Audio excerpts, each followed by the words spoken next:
Welcome to the Asian Women of Power podcast, where your host, Kimchi Chow, shares tips, tools, insights, and strategies on how you too can create the life you love with freedom, power, and choice. Kimchi will show you how to break free of your cultural boundaries and boldly live the life of your dreams.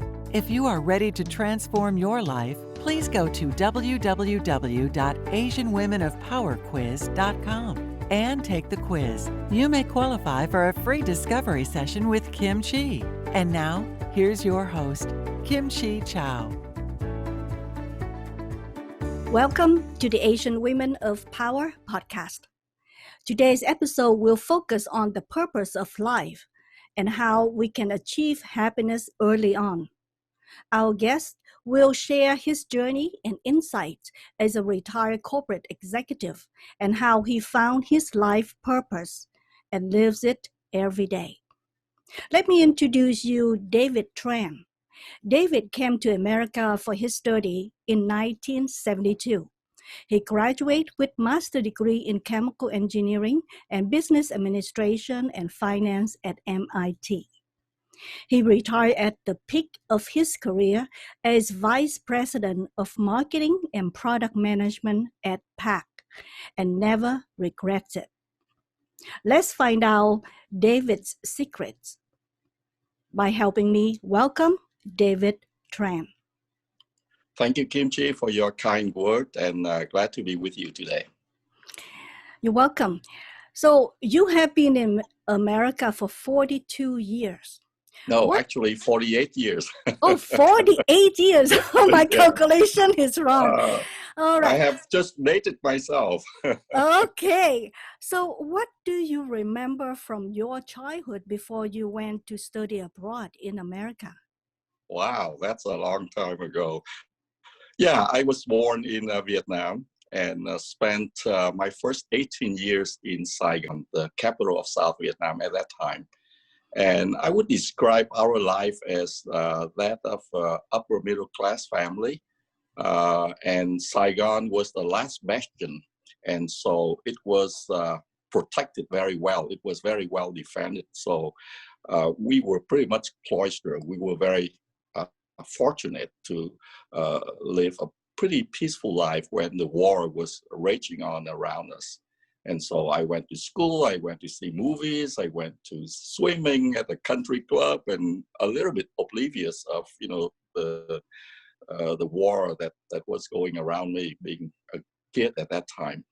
And my father was a general manager for an import-export company, and he loved us very much. But he was not much of a small talk person. And so whenever he engaged in a conversation with the kids, very quickly, he would have some very profound, fundamental purpose. And as little kids, we dreaded those sessions, but as we grew up, we appreciated it very much. And what he taught us became the guiding lights for our life. And my mom was a very typical Asian mom, very loving, and her life's purpose was solely, completely to support her husband and to nurture the children. She loved us, never raised her voice. I know that every person says that their mom is the best, and so it's hard for me to be objective, but I got to say that she was wonderful. She passed away a year ago, but she never raised her voice, never even spanked us, obviously. But somehow we grew up to be okay, I guess. And their expectations for us were never explicit. They never said you got to become, a doctor, or you got to get a. But somehow it was implicit. And I don't think they meant it to be implicit either. It was just natural.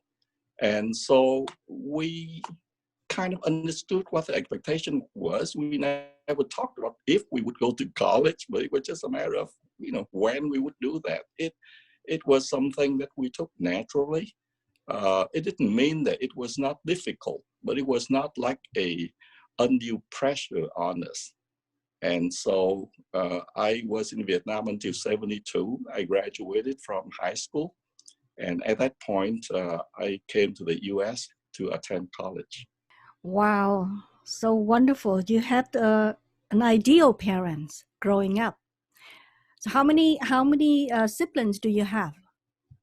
8 altogether. We came from a big family, and I am number 6 among the 8. As in the middle, you got squished by both ends. Yeah, that's right. That's right. All right. So when you came to America and study abroad, Uh-huh. did you experience any discrimination? Did you have any struggle during that time? Uh, Certainly, certainly. And being an analytical person, I'm going to categorize uh, these incidents into 3 classes. The first one I would call the very overt discrimination, hostile discrimination.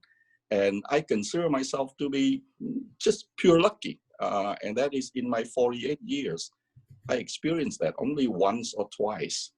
Uh, I remember the first time was when I was at school late at night. I was walking home, and a bunch of kids, stopped their car on the street, and then one guy just stepped out and said, "Hey, Chink, come here," And in situations like that, I mean, these people usually are troubled people themselves. They have problems in their lives, and they got nothing to lose. And you have a lot to lose in your life. And so to me, that's not the place to compete.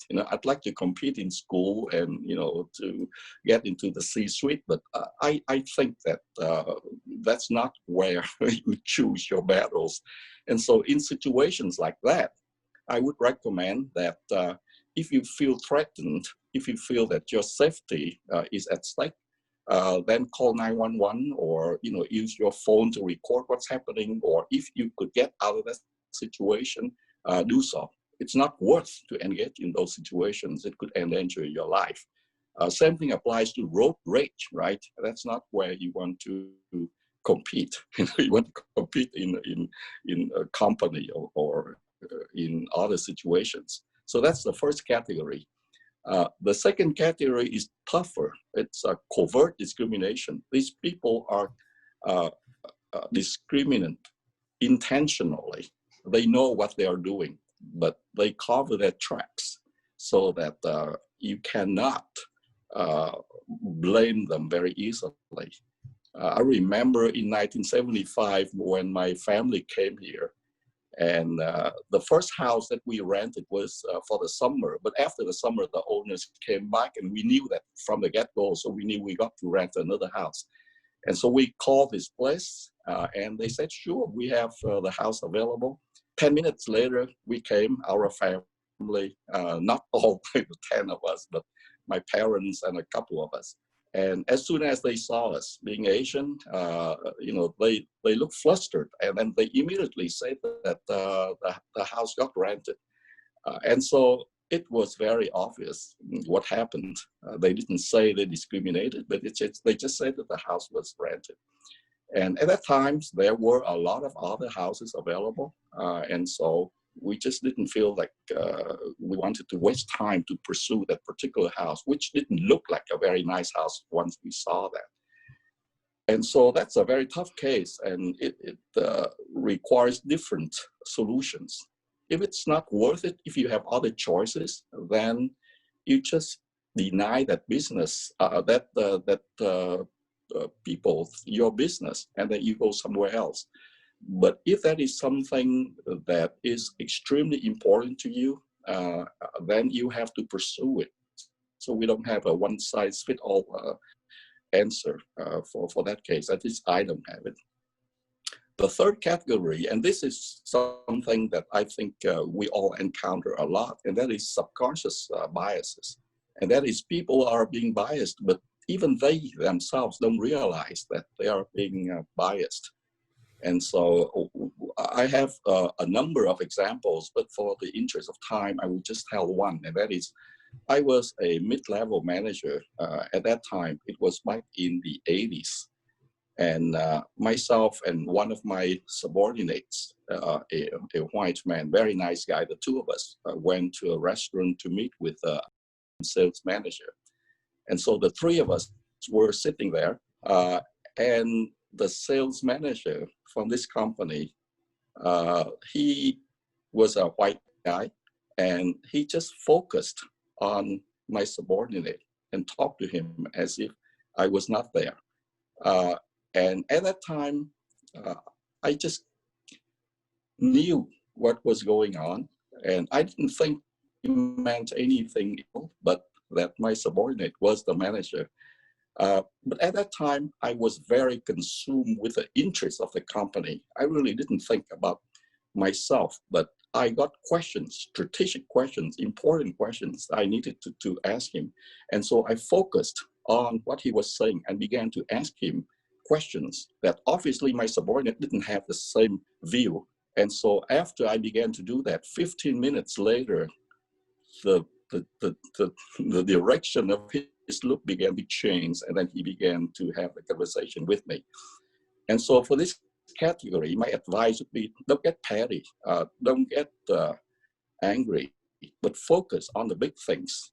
And when you conduct yourself with authority, with a sense of empowerment, you know where you are, you know your position, then just the power of your mind, the power of your authority will win out. Because these are not bad people. They are just acting according to their subconscious biases and their paradigm that they grew up with. So I hope that answers your questions. Wow, I already got three big nuggets out there from your Okay. answer. Overt discrimination, covert discrimination, and subconscious bias. And that happened a lot, subconscious bias. We experience that a lot, even in our Asian communities, right? Correct. Yes, very much so. So when did you become American citizen? I became a citizen, I don't remember exactly. I think it was in the early 80s, maybe Early. 80, yeah, 82, 83 in that time frame. Was it Yeah. the time you changed your name to David Tran? Very good guess. Exactly. What was your Because name before, and why it led you to make that decision to change your name, the Vietnamese name, I bet, Vietnamese yeah, name to David? right. So my name at birth was Hung. It's spelled Hung, and it means to prosper, to rise up. And that's a very common name for Vietnamese. And so that name is perfectly fine, was fine, still is fine now. I got to tell you a funny story. I was working for Texaco at the time, and there was this admin assistant, but at that time they were called secretaries, as you know, and she was on the first floor, and I worked on the fourth floor. I liked her a lot, but one day I called her and I said, hi, and let's just say her name is Jacqueline. I say, Jacqueline, I'm hung on the fourth floor. And and she began to laugh and laugh and laugh and laugh, and I didn't know why. And then finally it dawned on me. But at that time in the 80s, there were not a lot of Asians on non-Caucasians, at least not as much as there are now. And so my name was harder for people to remember and even harder to pronounce to some. And so when I made that decision, it was completely from a practical standpoint. There was nothing fundamental or psychological about it. To me, it was a strict translation. For example, you look at a table in the Vietnamese language, you call it cái bàn. But if you work in a company with English-speaking people and you insist on calling it cái bàn, no one will know what you're talking about. But when you say desk or table, they immediately understand. So at that time, I made a very practical decision to do what is what amounted to a translation into English. But fundamentally, I was still the same person among Vietnamese-speaking people. I was still Hung, and I got a very clear sense of who I was. I still have that sense, a very clear knowledge of my identity. And so that part was rock solid, and the name change again was completely a practical decision. And then you asked about the timing, and you made a very good guess. I don't think we ever talked about it before. But if, just out of the blue sky, you want to change your name, you got to fill out a form, you got to go to the courthouse, you got to pay hundreds of dollars to have your name changed.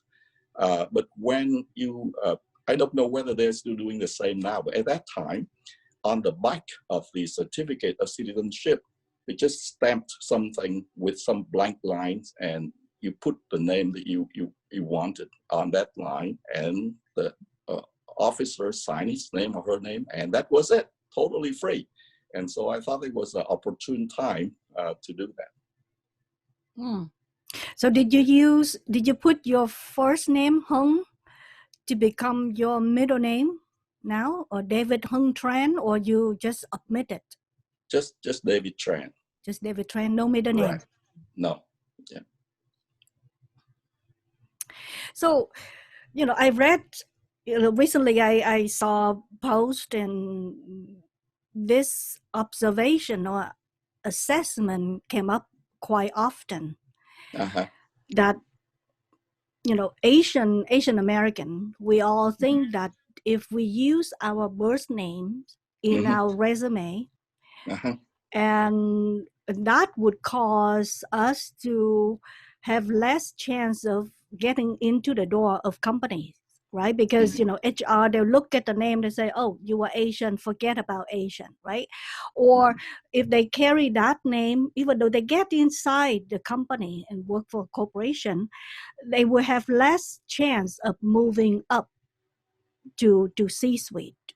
Do you agree with this assessment? I think that it was more of that case back in the 80s or 90s than it is now, because of, in my opinion, two reasons. Number one is that we become more globalized. And so people deal with people with different surnames and first names a lot more now than they did back 30, 40 years ago. Another reason is thanks to the high-tech industry. We have a lot of Asians, and so people are very used to seeing Asians in the high-tech industry. I went to visit my younger brother who works for Google, in fact, in San Diego. And when I walked into the dining rooms, and I visited, 2, 3 different dining rooms at Google, and went there 3 times, I saw a lot of Asians, walking with a swagger. They are the mainstream people of Google, and in the dining room next to the station with forks and knives, you see chopsticks, and then you see the sriracha hot sauce, and you see the fish sauce.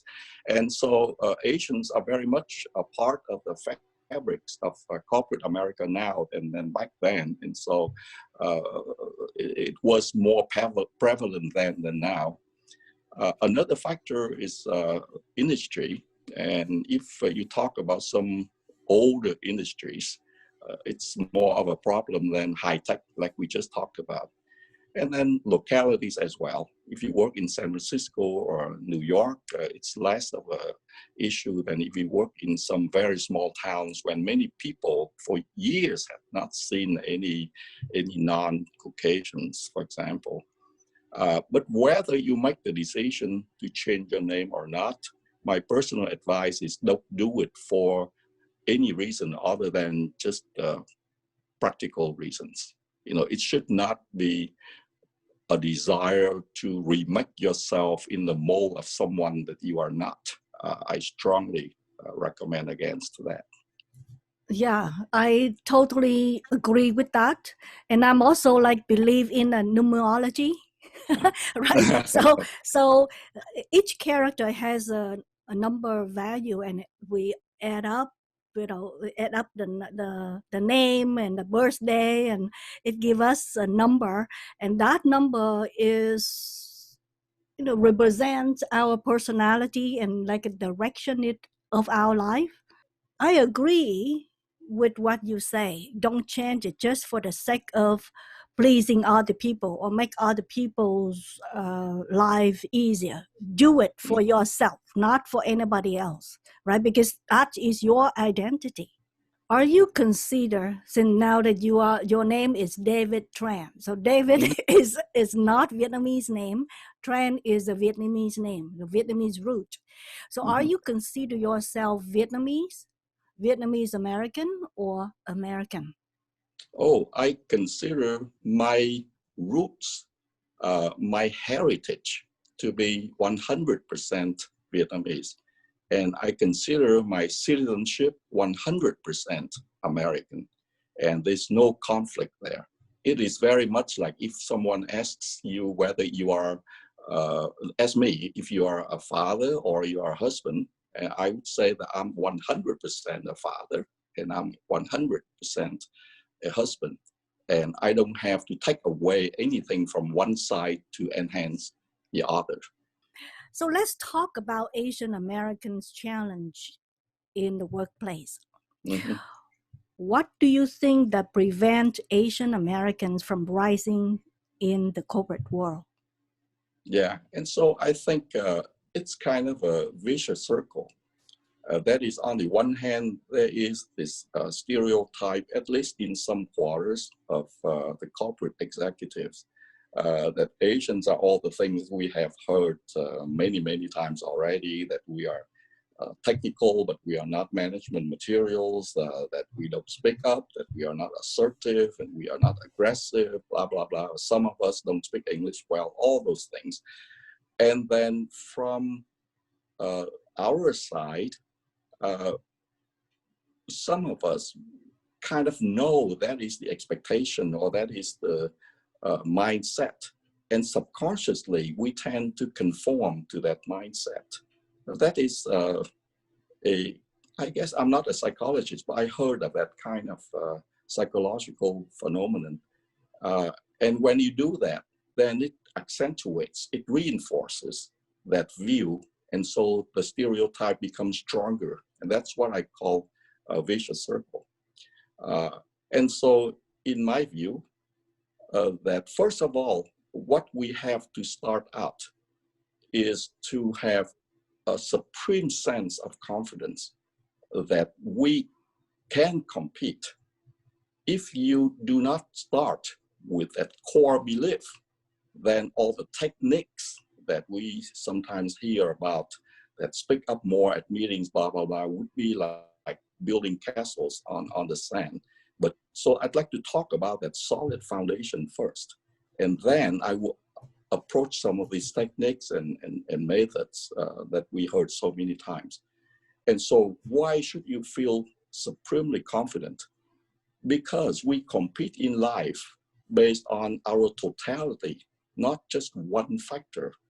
And so think about it as a card game, and you have 10 cards in your hand, and one of them has a lower number, and that card represents being a minority in a society where the majority is a different race.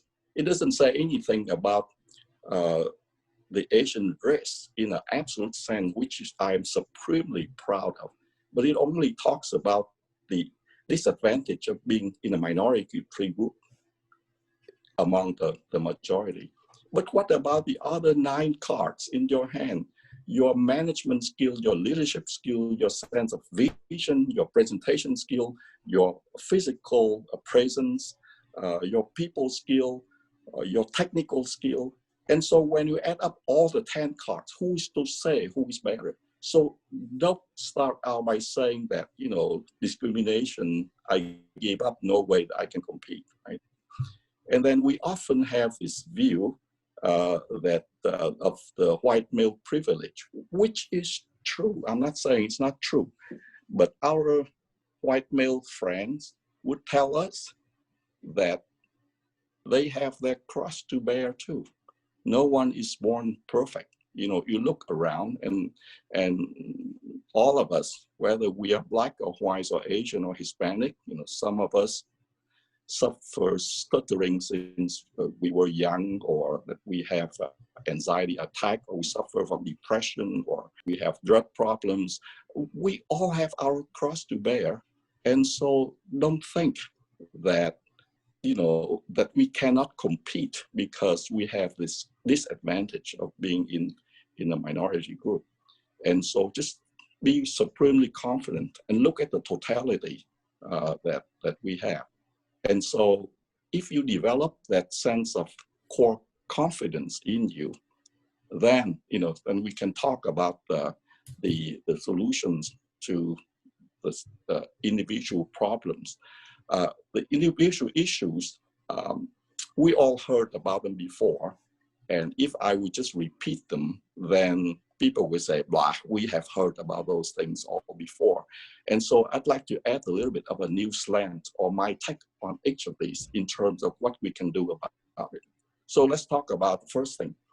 People often say that we don't self-promote ourselves. We don't talk about our accomplishments. We don't toot our horns. And that's why we don't have enough visibility. And I think that it's not anything inherently inadequate among Asians at all. It's just a different culture, right? You look at the CEO of Toyota. He's very subdued. He doesn't come across like a Lee Iacocca. But who is to say that Toyota makes worse cars than Detroit, right? And so the extrovert characteristics is kind of overrated. So it's not that there's anything inherently inadequate about that characteristic of not tooting your horn. However, we know that that's part of what it takes in corporate America. And many Asian Americans, we say, yeah, we heard that, but it's just not easy. I don't feel comfortable. It's not part of my nature. So my contribution to this is don't think about that as tooting your horn, but think about it as serving the best interest of the organization. Because if you do something good, if there's a success story, the organization needs to know so that it could scale that success and make the whole organization better. And you don't do anybody any favor by not talking about it. And so I don't know how much time you have, but I have a couple of examples I'd like to tell you. Sure, go ahead. Yeah, one is early in my career, I was a advanced process control engineer. And back in the early 80s, people controlled plants in a very rudimentary way, and the plants ran far away from the optimum point. Now, even at that time, there were methodologies or technologies to optimize the plant, but there was not enough computing power. But then in the early days of 80s, you began to have computers with strong computing power. And so between the methodology and the computing power, now you could do it. And so I was very excited when I worked at that refinery, and we could do it very easily, spending like $20,000 to do an application. And we could save $800,000 a year on, let's say, fuel gas consumption savings. And so I was so excited, and we did that. And the first application worked well. And I asked my boss to give me some time on the agenda of the refinery leadership team meeting to present that. And when I did, people got excited, and I asked for more money to do more, which I got. And so at the end, we implemented several applications that saved millions of dollars for the refinery.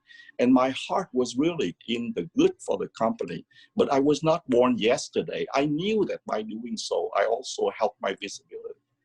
And 3 years later, I got promoted to become the manager of process control, not for one refinery, but for all the company, which consisted of 5 refineries. And so what I did was, with my heart and soul for the interests of the company, But at the same time, I consciously knew that it also helped me.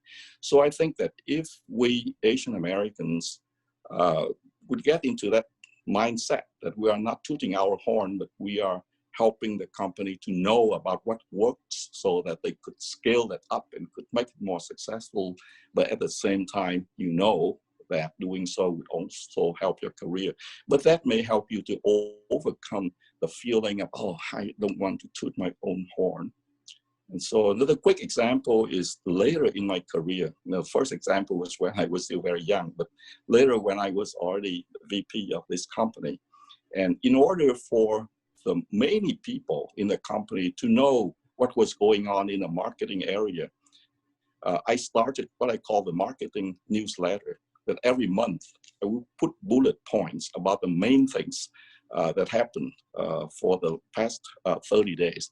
And if someone was very busy, that person could just glance through that newsletter in 5 minutes or 10 minutes and felt very confident that he or she got the overview of what had been going on. And at the beginning of that newsletter, I would have a message called Message from David. And then I would have some words to talk about the biggest highlights for the month. And so that served tremendously the interest of the company to keep everybody informed. But again, I was not born yesterday. I knew that for several people to see this coming every month with a message from David at the beginning, and when I travel to different countries to visit people in my company, many people would come and say, oh, David, and they never saw me, but because they saw my message monthly, it was like they already knew me. And that's another example. So that is what I have to say about increasing your visibility. Second thing is related. That's why I'd like to mention this right after the first thing about self-promotion and increasing visibility. And that is to ask for promotions or jobs with broader responsibility. Very similar to the first point, and many of us Asians, from a sense of modesty, also don't feel comfortable doing it. And I'm sure we have heard that before. And so my slant to this is very similar. And that is, look at this. Companies need good people to fill those positions. I was a hiring manager for years, and we were desperate to find good people. And if you have the skill to do that and you hide it, there's nothing modest about it. It is being selfish. And so when you do that, you are really doing it for the interest of the company too. It's just like, a room full of people being thirsty, and you have 40 bottles of water and you are hiding. You are not telling anybody about that. And so, when I worked for this company where I was a director, and then I knew of this position of VP in the new company. And when I studied about that new company, I found out that the company I was working at was probably 3 or 4 years ahead in terms of all the good practices and policies and marketing methodologies, nothing proprietary, but just a lot of good practices. And so I felt so excited. I felt like if I joined this new company, I would be like this character Biff from the movie Back to the Future. He would go to the future. He got the sports almanac, and he went back to the present time, so he got all the answers, for these games. And I felt like I got a lot of these things I could contribute. I got very excited, and that was why I went after that job. And it turned out to be win-win for both me and the company. So my mindset at the time was really, I got something to contribute. So if we look at it from that standpoint, then it's no longer just naked promotion or asking for more money, which is something that a lot of us shy away from. Okay. A third point that we heard a lot is we don't speak up at meetings, even when we have good ideas. And again, a lot of us would say, oh yeah, we heard that before, but it's not easy. I'm sitting there and all these alpha male white guys would just talk all over me, and I just couldn't get a word in. And so my contribution to this familiar subject is if you sit around with 5 or 6 guys that you knew from high school, you would let your hair down and you feel very comfortable talking. But if you are forced into a conversation with 5 or 6 people that you never met before, obviously you would feel more comfortable with the people you know. And so I learned a little bit belatedly, because in the first maybe 3 or 4 years of my career, I felt that way. I would sit very quiet in a meeting, and then, a few minutes later, a guy would give an idea that I had been thinking about and I wanted to say, and he would say that, and everybody would say, "Great idea, let's do that." And I would feel really kind of just kick myself, for not speaking up. So my tip to you is establish one-on-one relationship with the people that you often sit in the same meeting. And once they become someone close to you, then at the meeting, you will find out, like I did, that you feel a lot more comfortable to speak up, because now they are your friends at work. You know that some of them even, or all of them even, support the idea that you are about to say. And it would become so much easier. And I speak from personal experience. It was life-changing. It was wonderful. All of a sudden, I knew Terry, I knew Jane, I knew James, and so you feel more comfortable speaking up. So that's my tip on that point. The next one is, in our culture, again, I have to be very clear that I'm not saying that which culture is better or worse. They're just different. In our culture, when we deal with people of authority or the elders, we want to show deference. When I was a kid and when I met with my father's friends, I would deliberately appear a little bit flustered and maybe a little bit jittery, and bow a few times quickly to show my respect. And that's a wonderful tradition, and I think that's perfectly fine. However, when you operate in corporate America, the culture is different. Even if you deal with a CEO, keep your back straight, keep your look straight, shake hand with a firm handshake, speak assertively, speak clearly. And I know that's a tactical point, but every one of us carries little subconscious antennas that we measure up other people. And so when you do things like appearing not very confident, that subconsciously registers with the people you deal with. And so even though it's kind of a tactical point, but I thought I would mention that.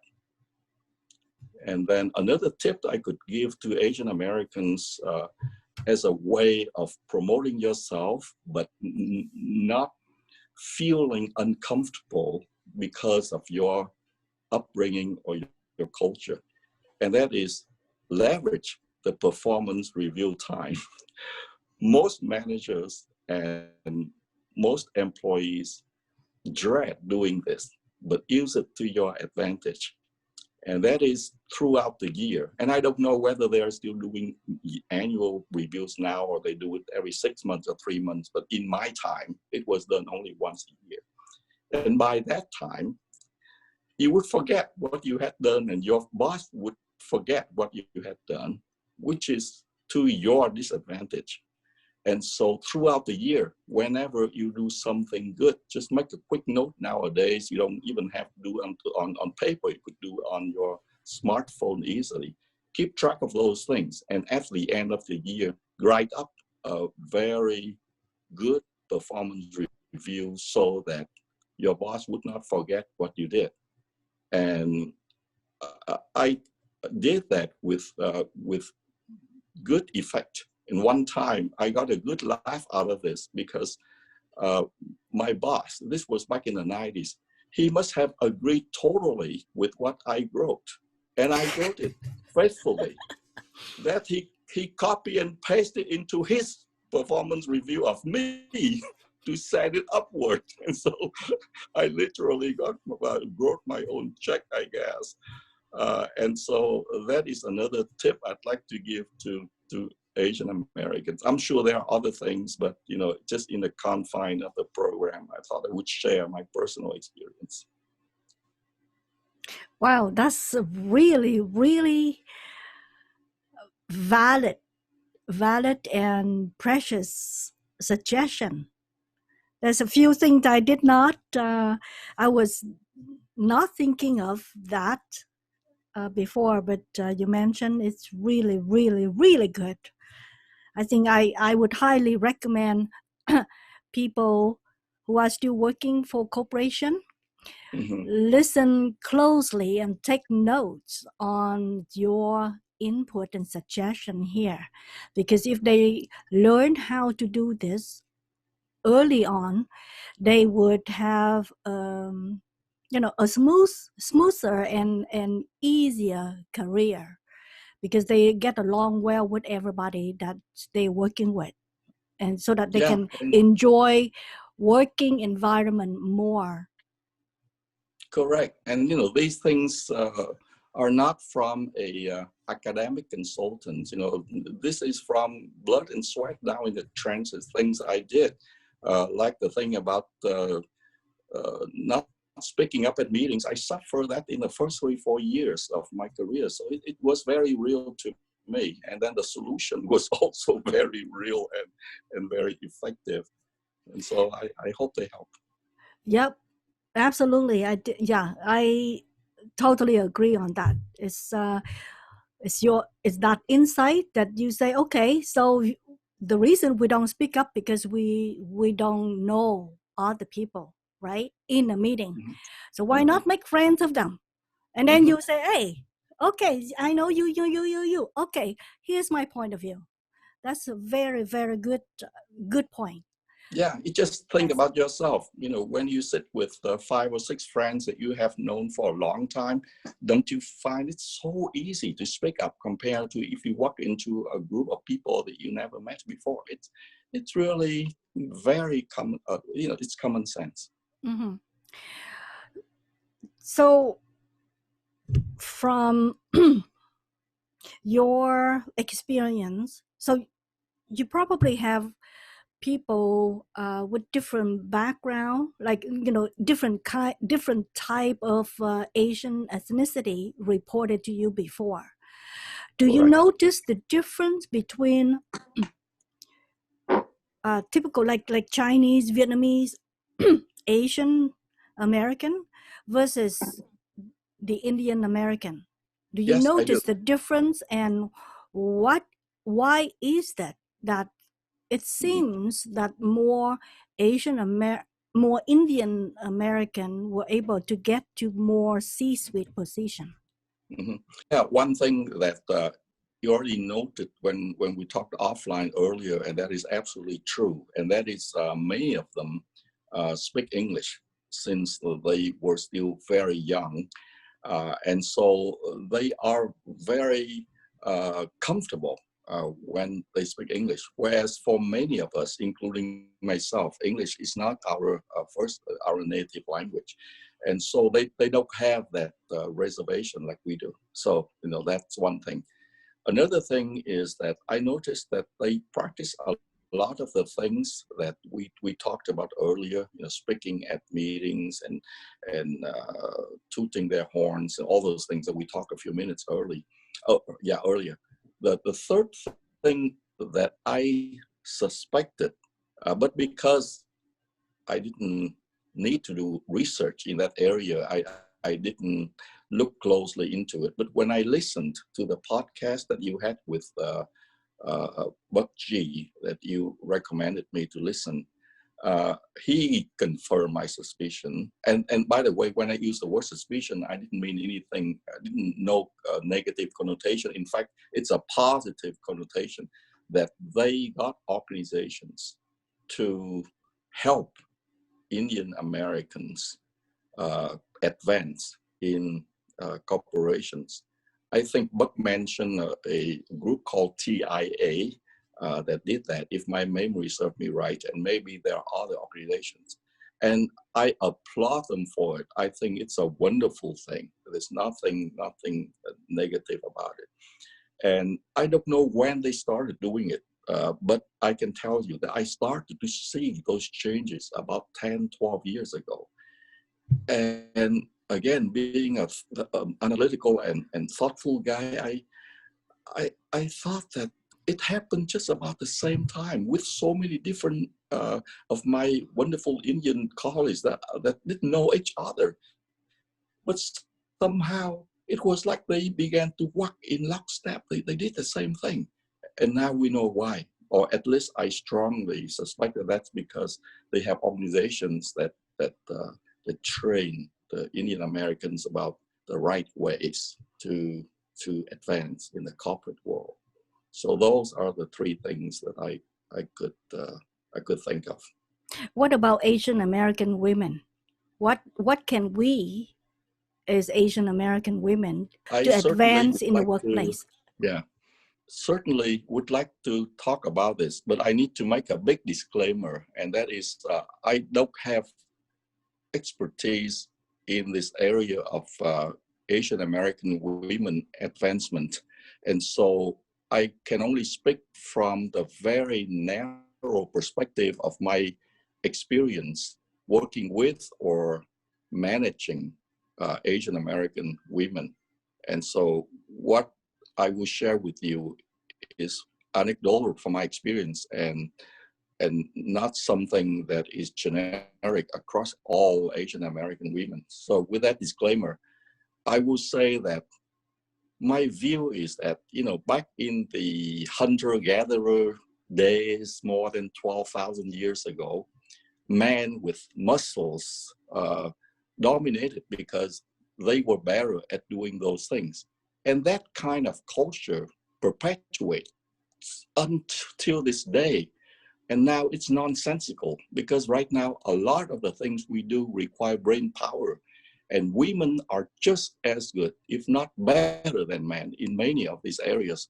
So it is to their loss, their detriment, not to see that and not to leverage the wealth of expertise and skills from the women. So first of all, I think that's their loss.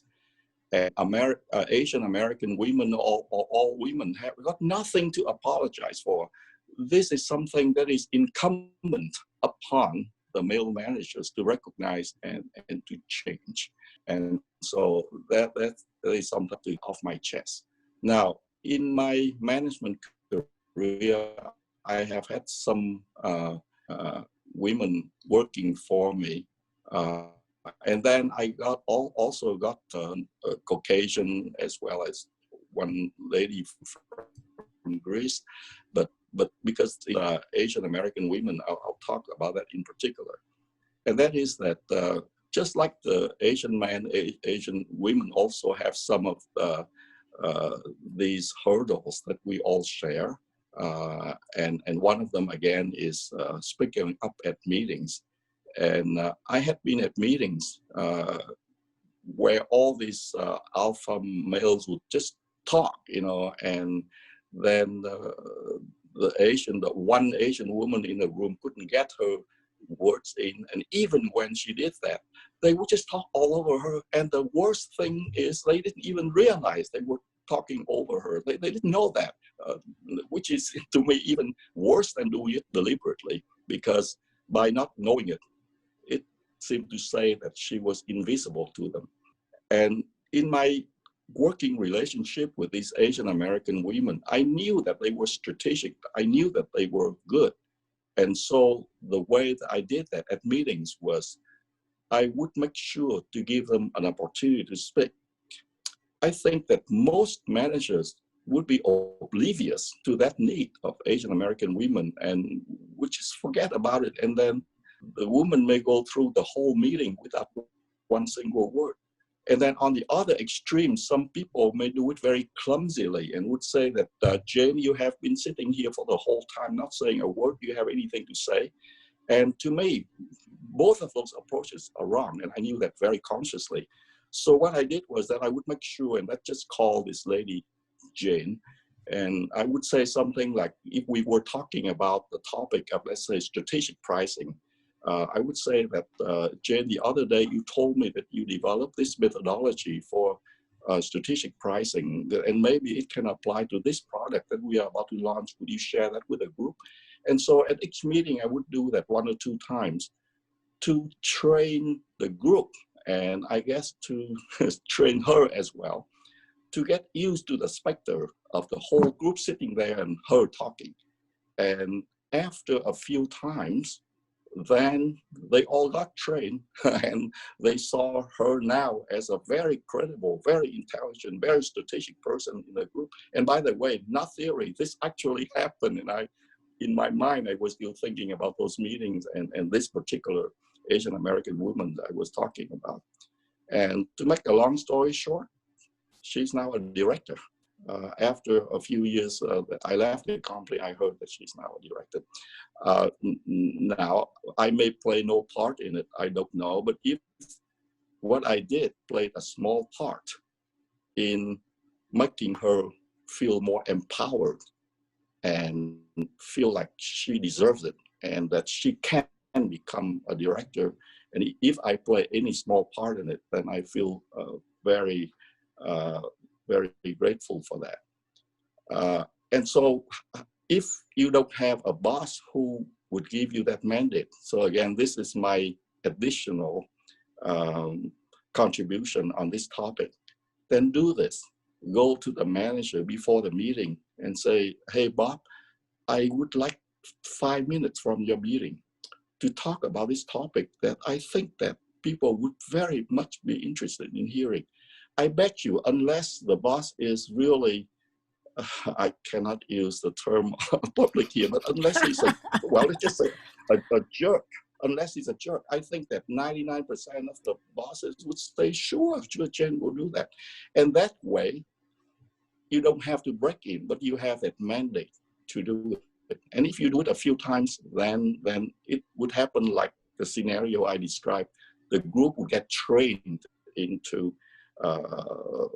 sitting there and listening to something that the Asian American woman has to say. And then about the only other thing that I could share, again, anecdotal, and for this particular person that reported to me, she was a product manager, and she came to me and talked to me about some very petty conflicts that she got with another sales manager. They were so petty that I don't even remember what they are. And I felt rather exasperated. And my guidance to her is, and let's call her Sheila, that Sheila, your product line is struggling. It should be selling $20 million a year, and right now it's selling only $3 million.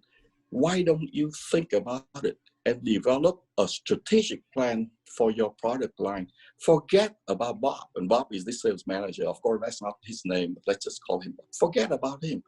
If you come up with a plan, the agenda of the leadership team so that you could speak about it, your product line, grow million to 6 to 10 to 15 million, Bob would walk into your office with his tail between his legs, and then you wouldn't have any of these problems with him.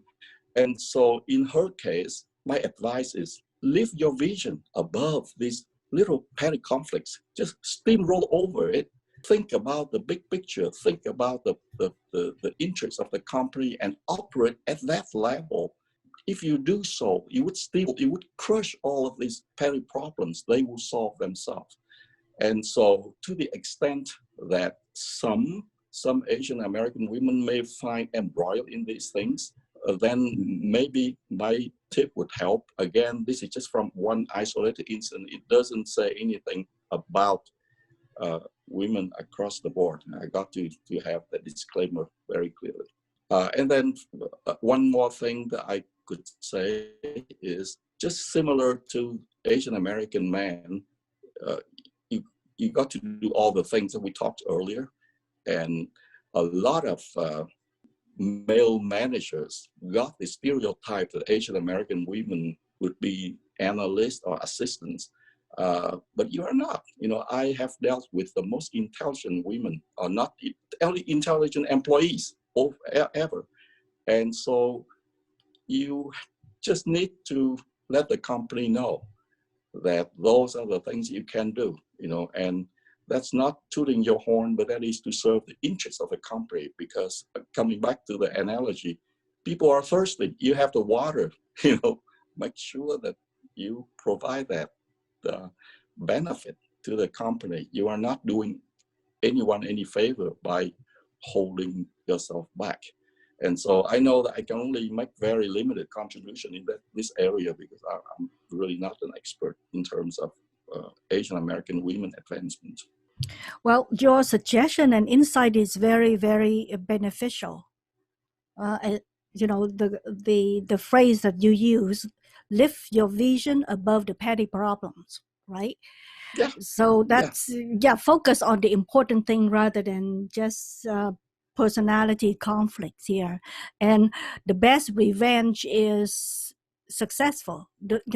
Show the Exactly. other person that you are capable of doing things by demonstrated rather than keep complaining and debating who's better.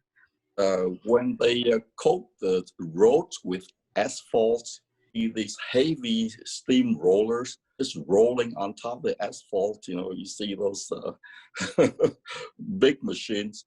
That's the image I have in mind. Just think big, and just crush on these petty things. And when you do the big things and you achieve big things, then you just crush these petty things under you. Wow, wonderful. So the quote that you share with me is, the purpose of my life is simple. Be happy from the time I wake up until the time I go to bed every single day. Why happiness is the Correct. purpose of your life. Yeah, I have uh, discovered this simple truth.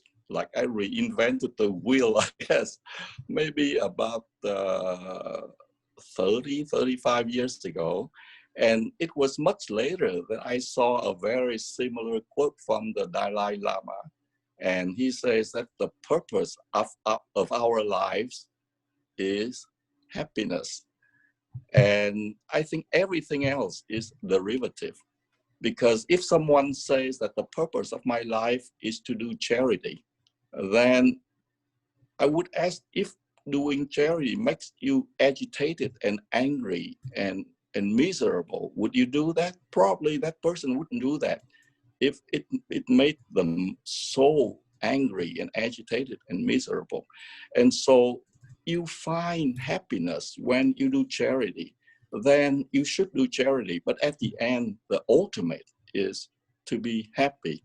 Or you want to work at your job for the rest of your life, then again, the purpose is to be happy. And the working is just the means, not the end. And so to me, the goal is very simple. Whatever you do, do it so that you feel happy. I don't know how much time we have on this video, but I know that this is a subject that we could talk all day about, and even if I don't claim to be an expert on happiness by any stretch of imagination. But when I say happiness, I mean a sustainable state of well-being, up these bursts of joy. Uh, I enjoy these bursts of joy, a good glass of red wine or a new car. I enjoy just like the next guy, and I would not deny that. But in addition to that, I would like to have a sustainable state of well-being that is just perennial. I don't know if you heard of the term hedonic treadmill, and they talk about this phenomenon that when you have these bursts of joy, like a new car or a race, it never lasts. Uh, and in fact, they even did an experiment, a study to see how many days happiness would last for the people who win a lottery ticket. So it's an area that is very well researched. And the reason that people don't find this sustainable state of happiness is because things just don't happen the way that they want things to happen when you think about it. And I think that's the concept of suffering that Buddha talked about more than 2,000 years ago. That you want things to be a certain way and they're not that way. And that's why you suffer. But just allow me a minute here to say this, that is such a greedy, arrogant, unrealistic way of thinking. Think about the scale of a human being, how small we are, and the small realm of control that we have. And think about the zillions of factors in this universe that are outside of your control.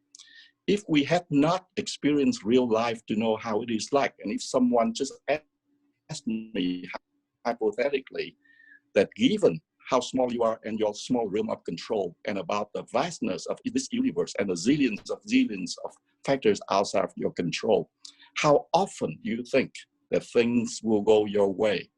I would probably say maybe 0.0002%, maybe, right? If we have not experienced life, we would probably say something like that. Now, you look at your life, most of the days, you don't get hit by a car, you don't get sick, you don't get robbed.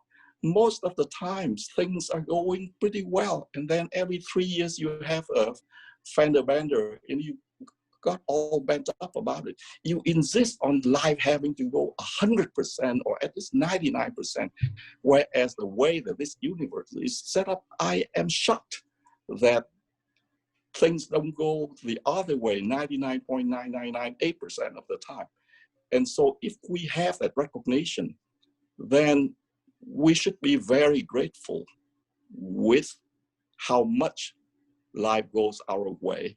Now, I'll have to hasten to add, because I don't want people to misunderstand me, that so you say that we are passive and we just let whatever happen.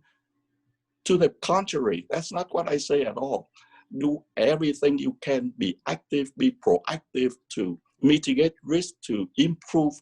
All means do all those things. But after you have done it, be very grateful that life happens to the extent that it does in our favor.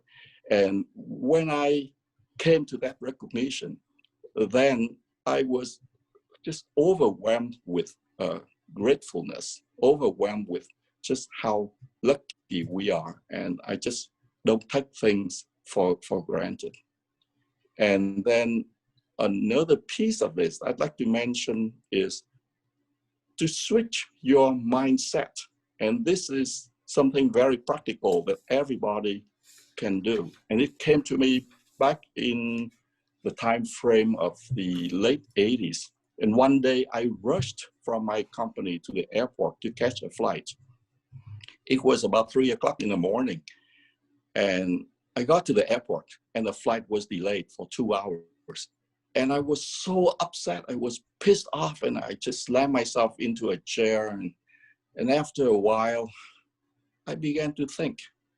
It was 3 o'clock in the afternoon. My co-workers were toiling in the office working, and here I was sitting in a plush chair, and I pulled out a novel, and I read a novel. I said, if I was sitting at home doing it, I would feel very joyful. And why is it that I'm so upset? And so the exact same circumstances, but if you shift your mindset, then all of a sudden it became a joy. And I spent those 2 hours reading a good novel. And I arrived at my destination a little bit later in the evening, but so what? Because my business meeting was not until the next day. And so that was fine. And now, the COVID-19, and we got to stay at home. And I took advantage of this time to do the videos on YouTube that I just did the second one on Father's Day a few days ago and just put it on YouTube. And I'm doing this wonderful interview with you. And so I feel very happy. Wow, that's great. Yes, as a coach, I teach people how to reframe it. We call it reframe. Reframing from, Right. rather than look at the negative side, look at the positive side. Is it the same thing happen, but you look at from different view, you reframe your mind, Mhm. right? So I think I know, we are talking about the same thing. yes. So Mhm. I um, I know that you are very fluent in Vietnamese as well as in English. Tell me, do you notice the difference when you respond in English versus when you respond in Vietnamese? Absolutely not. I, I, I don't see it at all. And I think it comes from a deeper place because I have a very clear sense of my identity. There's only one, and it is a very solid anchor. And so everything else just kind of circles around that very fixed core. And so whether I speak in English or Vietnamese, they both come from the same place. So I don't see any difference. Oh, one thing I could say is that I have been here for 48 years and I was in Vietnam for 18 years. And so there were times when I don't know certain terms in Vietnamese, either because I never knew those terms or that I knew them, but I forgot. Like the other day, I did a video for YouTube and I needed to say First Amendment in Vietnamese. And I had no idea what amendment was in Vietnamese. So I got to do some research on that. So that's a technicality, but from the standpoint of my soul behind the words that I say, then it's the same heart and soul and mind. There's no difference. So you feel comfortable and direct and freely, no matter what language you speak, right? Either in English or in Vietnamese. Exactly the same, yes. So how do you want others to reach out to you? Well, I'm on LinkedIn, and so I think that's the best way to get in touch with me. What should they search for? David Tran? Yeah, that's the name I have on LinkedIn. So absolutely. All right. Well, thank you so much, David, for being here with us and for giving us so much valuable life lessons from your life as well as from your corporate world.